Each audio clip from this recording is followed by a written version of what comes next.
नमस्कार। आज फिर एक नया विचार लेके आपके सामने पेश हुआ हूँ। कई बार इंसान दूसरों को नीचा दिखाने के लिए इस हद तक गिर जाते हैं, उनको ये लगता है कि हम किसी को नीचा दिखा के काफ़ी ऊपर आ रहे हैं, हम बहुत तरक्की कर रहे हैं। हो सकता है वो तरक्की कर भी रहे हों सामाजिक तौर पर, लेकिन अगर मानसिक तौर पर देखें तो वो तरक्की नहीं कर रहे, क्योंकि मानसिक तौर पर अभी भी उनको सामने वाले का डर है। मानसिक तौर पर अभी भी वो तोड़ मरोड़ कर रहे हैं कि सामने वाले को झुकाया कैसे जाए। तो इसमें सामाजिक तरक्की तो हो सकती है, लेकिन मानसिक तरक्की नहीं है। किसी को टारगेट करके चलना, किसी के लिए साजिशें बनाना और सामने वाले को ये समझना कि उसको किसी बात का पता नहीं है।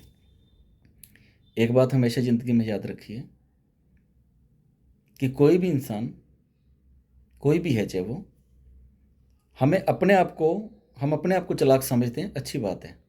हर कोई इंसान अपने आप में चालाक है, चालाक होना भी चाहिए। लेकिन सामने वाले को बेवकूफ़ समझ लेना, ये सबसे बड़ी बेवकूफ़ी है। अपने आप को चालाक समझो, अच्छी बात है, सामने वाले को बेवकूफ़ मत समझो। जब झरने से पानी गिर रहा होता है, कितना उसके अंदर शोर होता है, कितना उसके अंदर जज्बा होता है। ऐसे कई इंसान हैं, कितना जज्बा, कितना कुछ लेके वो अंदर अपने बैठे होते हैं, मतलब कई चीज़ों को अपने अंदर उन्होंने समेटा होता है।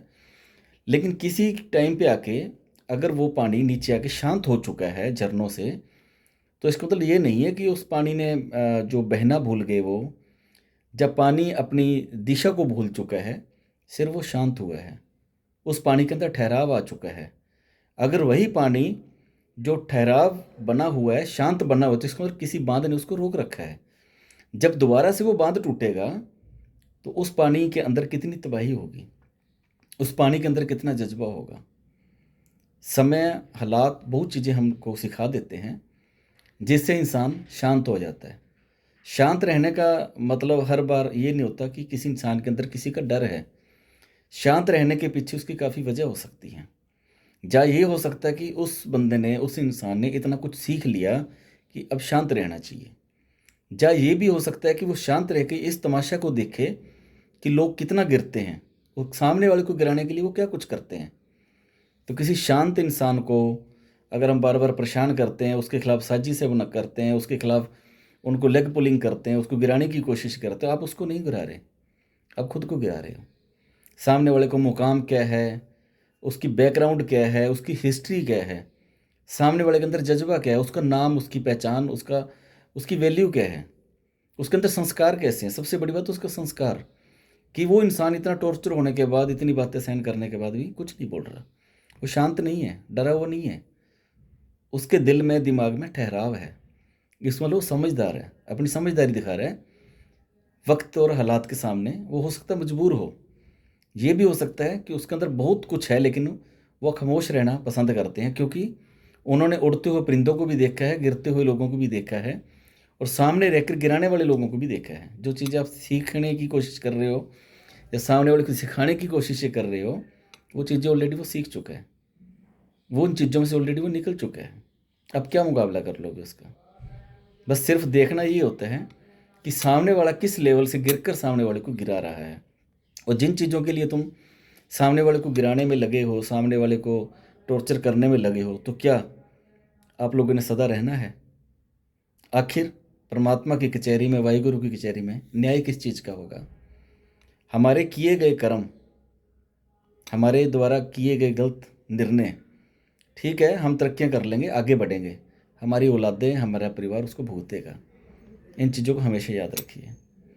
और इस संदेश के बारे में एक बार सोचना कि आज की दुनिया में किस प्रकार से लेग पुलिंग हो रही है, किस प्रकार से लोग एक दूसरे को नीचे गिराने में लगे हैं, और किस प्रकार से लोग अपने आप को आगे बढ़ाने के लिए दूसरों को नीचे गिरा रहे हैं।